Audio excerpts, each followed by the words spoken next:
Alright, so it's now Monday morning. We're back working on the car. We were out really late last night. We got quite a bit of footage. I'm just gonna kind of explain what happened off camera. So we got all the lifters out, except for one. It's gonna be hard to see, but half of the lifter is still there.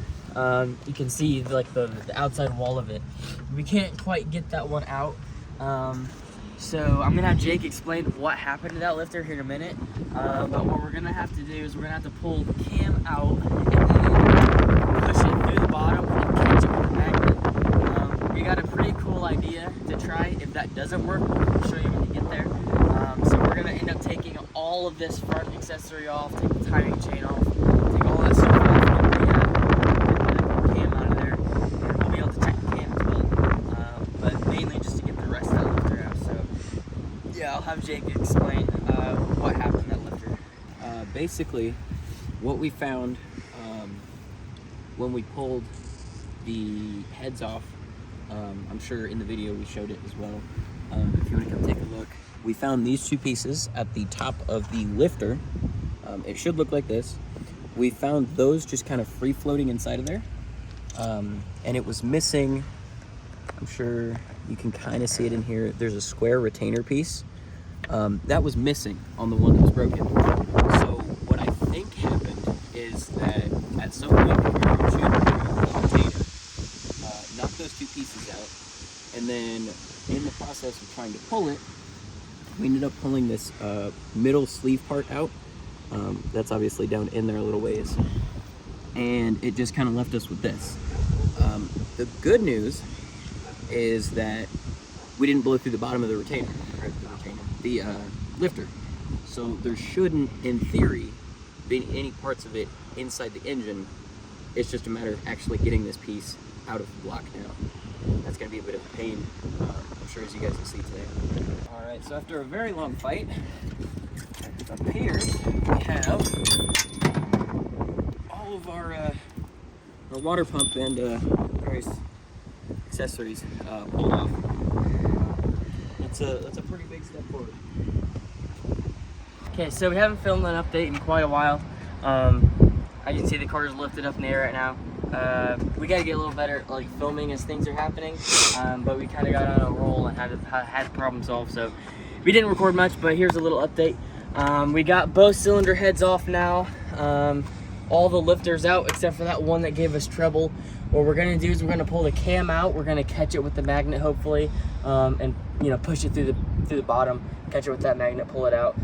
Right now we're working on the oil pump. The oil pump here is there's a bolt that holds the oil pickup tube at the bottom.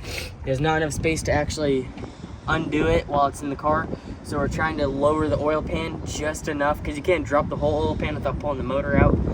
So we're trying to drop the oil pan just enough to where you can get a ratchet or a wrench in there, loosen that 10 mil bolt that holds the pickup tube to the pump. So we're draining the oil right now. We're going to drop that pan as much as we can, and hopefully we'll be able to get that 10 mil bolt out. We will be replacing the oil pump with a Melling high pressure pump. I've got a feeling that this one's low on pressure, so I went ahead and got a new high pressure one as well. So yeah, as you can see, the car's lifted up in the air. We're draining the oil right now. We're gonna get ready and hopefully successfully drop the oil pan off as much as we can to reach that bolt. So a lot's happened, but we still got a ways to go. So parts are actually gonna come early. They should be here, what, tomorrow? Yeah, they should be here tomorrow. So we gotta get this car ready to go by tomorrow.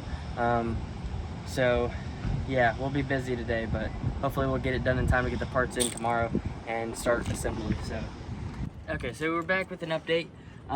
Last update was quite a while ago. It's now Tuesday of the next week, and as you can see, not a whole lot of progress has been made. We've got the front oil pump off from the pickup tube and the timing off. That's all it looks like we've done. However, we've got some pretty big news. I wouldn't call it bad news, I wouldn't call it good news, it's just big news. When getting that lifter out, we thought that the top half had separated from the bottom half, and it was just in two halves. Well, we got the top half out, and we're working on getting the bottom half out. However, while trying to take the cam out, cam is locked. And we found out that if you come look on this side, you can see that the bottom of the lifter you can see the bottom of the lifter is gone. It's not even, it's the roller part of the lifter is just gone. See if you can get an angle in there, which means the roller part of the lifter, that very bottom part of it, is stuck in between the block and the camshaft, which means there's no way to get the lifter out, there's no way to get that roller out, and there's no way to get the cam out. With that being said, like I said, we can't get that metal out because this cam is here, obviously, and we can't get this cam out because that metal's in there. We've already taken this plate off. We've looked at it every which way we can. We can't even find the piece of metal, let alone get it out. To get it out, I mean, you'd have to machine a large hole through the block, and then it's ruined anyways. So, looks like this block is pretty much bricked, which is very unfortunate. All the other lifters looked fine. It was just that one, so it could have just been bad manufacturing or something. But we have a whole new LS3 crate motor on the way. I believe it shipped today, actually. Should be here within 2 weeks.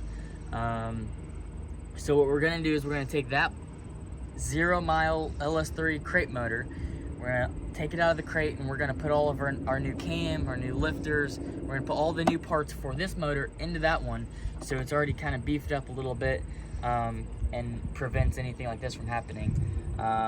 Once that's built, then we'll pull this one out, drop the new one in, and then start with the break-in procedure. So I wanted to do a whole LS3 build from the block, but we just don't have the time because it's, you know, it's the beginning of October. Before we can even start work on swapping the motors, it's gonna be late October. So it's gonna start getting really cold really quick, and we don't really have a shop to do this in. So we're gonna work on prepping this one for pull, you know, getting all the wiring harness out, get, you know, all the connections out, make sure this thing's ready to be pulled. That way we can just pull it out when we're ready and get it out of here. I do have a cool little trick we're gonna do with the new one. With it being out of the car, it's gonna make it super easy to do. But we got some cool little tricks we're gonna do on that one. So, like I said, good news and bad news. Bad news is we got a bricked LS3. Good news is we're gonna have a brand new LS3. So, you know, just trying to stay positive on the whole thing. But we'll get it done one way or another, and it'll be a pretty good outcome for sure. All right, so like we said in the last update, we're getting ready to pull the motor here. Right now what we're doing is loosening the bolts for the transmission up so we can get a jack stand underneath of it, hold it up there. I believe we've already broke loose the motor mounts, and then we pulled just some last little hoses and things off of there. And then hopefully next time we do an update, it should be with the block out of the car. Here's all of our stuff over here. We've got our engine lift, engine stand, more engine lift stuff, some torque wrenches, and a nice little leveler bar. So yeah, hopefully next time you see it, that engine will at least be partly out of the car. Okay, well, as you can see, we've got the engine hoist on here. We've got it on the car. We're getting ready to finish attaching it. Jake's underneath the car right now. He's getting the transmission unmounted from the engine. We're gonna pull the front end there, and then we'll use the back end here. That way we can use this leveler to kind of pull the motor out at an angle. That sounds about right. So yeah, just a little update here. We're really close to getting this thing pulled out. So yeah, we'll hopefully the next update will be actually this thing out of the car.